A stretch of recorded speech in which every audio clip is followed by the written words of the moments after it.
Hello, this is RCSchim. Welcome in my hangar. Today I have an unboxing here. Let's see what's inside the box. Oh, I'll show you where I got it from. Sebastian from testflights. The FPV shop where I bought my very first FPV equipment about 8 years ago. This really looks nice. And this is the Black Bullet. That's a brand new designed copter.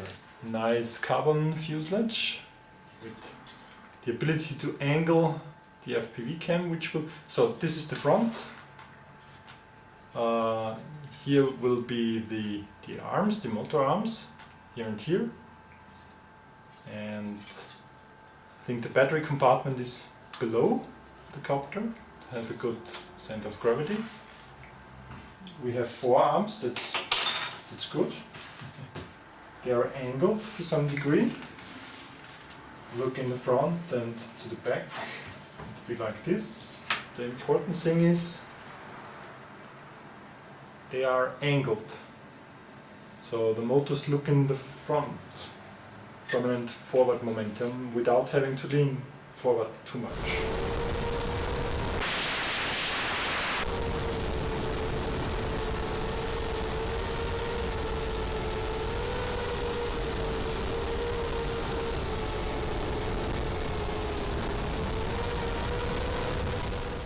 Both of the arms come together in this high quality plastic and you just slide in, screw them in place. Okay. Of course I did it the wrong way around, because you would mount the plastic part in the fuselage first and then slide in the arms. The plastic part here can be screwed in either straight or 10 or 20 degree tilted forwards. This will give you the option of having a standard quad or a tilted quad, which I'm really looking forward to. Smart enough to drill out some space for the ESC cables. They look really nice. T-motor 2206 kb 2000. They have really long motor cables, as you see. That was the unboxing of the new frame I got today. It has some new unique features, so I'm really looking forward to put it together. Shouldn't be too much of work. I just have to solder the ESCs to the motors and think about which flight controller I use, but I will be using an A32, I think. Okay, so here we see the different parts, the motor arms, the fuselage itself, the plastic parts and a lot of screws. This is kind of what the quad will look when it's finished. You see how the motor arms are prepared to fit in the cables of the motors nicely. This is the side view of the fuselage, and you have to start with one side, with one motor arm on this plastic part, fit through the cables and attach them or solder them to the ESC. I mean, you can have the ESCs on the motor arms for better cooling and for easier installation, but optically it's nicer if you have the ESCs inside the fuselage. So you fit in the cables through the holes and solder it this way. Yeah, and you have to do some cable management, but there's lots of space in the middle compartment where also the flight control will be.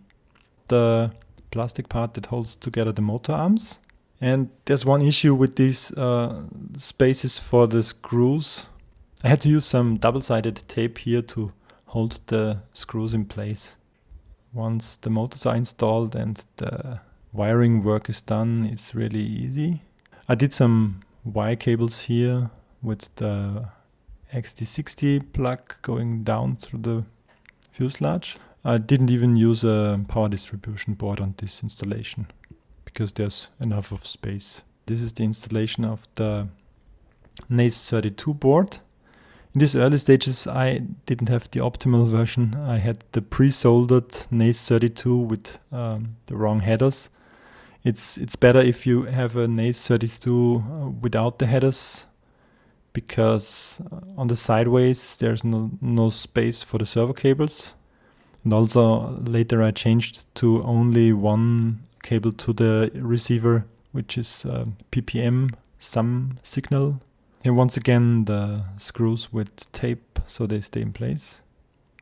Yeah, it's a bit of a heavy frame, but it's 280 size frame and very compact, very crash resistant. So I ended up around 800 grams of flying weight. Here you can see how the FPV cam was installed in front also. Flying weight here with battery. A battery was 2250 4-cell, and also a Mobius on top, a bit over 800 gram. It really is a nice looking quad, and you really have to use black props on the black bullet. Note that the video transmitter mounting here on the hex spoiler is not the best idea. Of course, the video transmitter should be mounted one story below, and the hex spoiler is just to hold the antenna in place. I will show you the correct picture.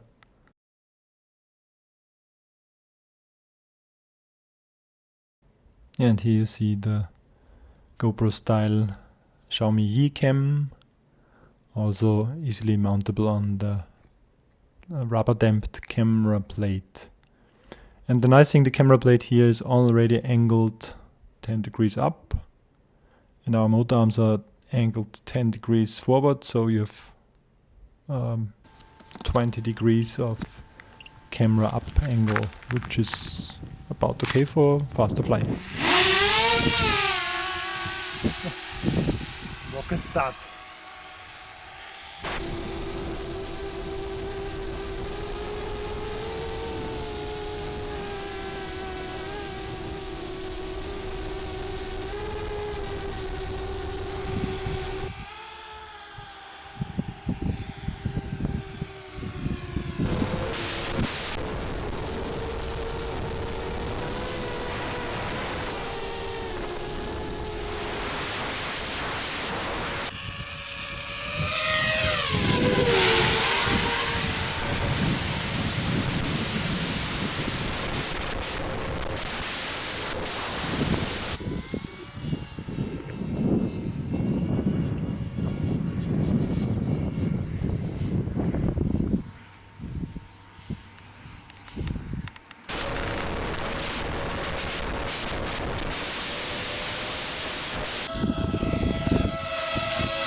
So this was a fast flight here on the field. I didn't measure it with GPS, but it's about 100 kilometers per hour, so 60 miles. It has 2200 milliamp 4-cell batteries with about 4.5 minutes of flying time, of really fast flying time. The motors are tilted, 10 degrees, could be 20, but 10 is okay. And the camera angle is quite, is 1/3 up of the possible way. But that's already enough to give you hard landings, because on landing hovers you look quite far up, which is which takes a bit of getting used to. Okay, so thanks for watching this first flight here. Give me your thumbs, subscribe, and see the next flights with this beast here. Bye!